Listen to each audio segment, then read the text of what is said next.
নমস্কার, আমি আচার্য নবীন শাস্ত্রী। আজকে আপনাদের কাছে জ্যোতিষের একটা খুব ইন্টারেস্টিং যোগ নিয়ে আমি বলবো। যোগটা খুব ইন্টারেস্টিং যোগ। যোগটা সম্পর্কে আমাদের ধারণা আছে, প্রত্যেক জ্যোতিষীরই ধারণা আছে, এবং এই যোগটার সম্পর্কে প্রত্যেক জ্যোতিষীরাই অবগত। সেই যোগটা হচ্ছে ক্ষেত্র সিংহাসন যোগ। ক্ষেত্র সিংহাসন যোগটা কি? যদি দ্বিতীয়পতি দশমপতি সম্পর্কিত হয়, সম্পর্ক গঠন করে, তাহলে এটাকে ক্ষেত্র সিংহাসন যোগ বলে। দ্বিতীয় অর্থাৎ আমাদের অ্যাসেট, দশম হচ্ছে আমাদের কর্ম। এই দ্বিতীয়পতি আর দশমপতি কোনো রকমভাবে যদি অ্যাসেট আর কর্মভাব যদি কোনো রকমভাবে কানেক্টেড হয়ে যায়, তাহলে আমরা বলি এটাকে ক্ষেত্র সিংহাসন যোগ। এই ক্ষেত্র সিংহাসন যোগের আবার একটা ভাইটাল পয়েন্ট আছে। ভাইটাল পয়েন্টটা কি? ক্ষেত্র সিংহাসন যোগটা কোন ভাবে হয়েছে, এটা কিন্তু সব থেকে বড় দেখার কথা। ধরুন কারোর লগ্নভাবে ক্ষেত্র সিংহাসন যোগ হয়েছে, তাহলে সে এফেক্টটা কি পাবে? লগ্ন দিক থেকে সে এফেক্ট, তাহলে সে লগ্নের দিক থেকে একটা এফেক্ট পাবে। কারোর দ্বিতীয়ভাবে হয়েছে, দ্বিতীয় ভাবের সাথে ক্ষেত্র সিংহাসন যোগ হয়েছে, দ্বিতীয় ভাবেই ক্ষেত্র সিংহাসন যোগ গঠন করেছে। কারোর তৃতীয় ভাবে ক্ষেত্র সিংহাসন যোগ গঠন করেছে, কারোর চতুর্থ ভাবে গঠন করেছে, কারোর পঞ্চম। এরকম করতে করতে হতেই পারে এক থেকে দ্বাদশের মধ্যে কোনো না কোনো একটা ভাবে ক্ষেত্র সিংহাসন যোগ গঠন করেছে।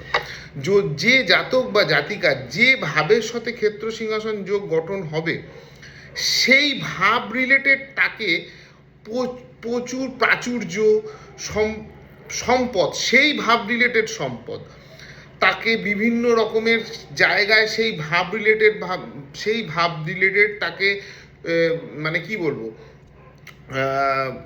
সম্মান, মান সম্মান, সেই ভাব রিলেটেড তাকে দেবে। তো ক্ষেত্র সিংহাসন যোগটা খুব সুন্দর। ধরি একটা ছোট্ট এক্সাম্পল দিয়ে বলছি।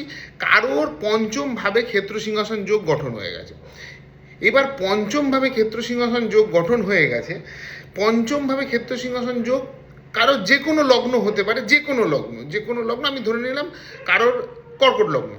তো কর্কট লগ্নের পঞ্চমপতি মঙ্গল, সেই পঞ্চমপতি মঙ্গল, পঞ্চম ভাব বৃশ্চিকের ভাব, সেই পঞ্চম ভাবে যদি কোনো রকমভাবে পঞ্চম ভাবের সাথে দ্বিতীয় ভাব অর্থাৎ রবি, দ্বিতীয় ভাবের অধিপতি রবি, এবং তার দশম ভাবের অধিপতি মঙ্গল যদি কানেক্টেড হয়ে যায়, দ্বিতীয় আর 2 আর 10, রবি মঙ্গল পঞ্চম ভাবের সাথে যদি কানেক্টেড হয়ে যায়, তাহলে এই জাতক কিন্তু পড়াশুনোয় বিশেষ করে যদি, এবং এর সাথে ষষ্ঠ ভাব কানেক্টেড হয়, দেখা যাবে সে মাধ্যমিক, উচ্চ মাধ্যমিকে তার এরিয়াতে খুব ভালো রেজাল্ট করে বেরিয়ে গেছে, সেই জায়গাতে খুব পপুলারিটি পেয়েছে। অতএব যোগটা কিন্তু গঠন হয়েছে পঞ্চমভাবে, কিন্তু যোগটা পঞ্চমভাবে গঠন হয়ে তাকে পঞ্চম ভাবেরই রেজাল্ট দেবে, এবং এই রিলেটেড যে প্ল্যানেটগুলো পড়বে তার দশা অন্তর্দশায় তাকে প্রচুর ভালো রেজাল্ট দিতে বাধ্য। নমস্কার।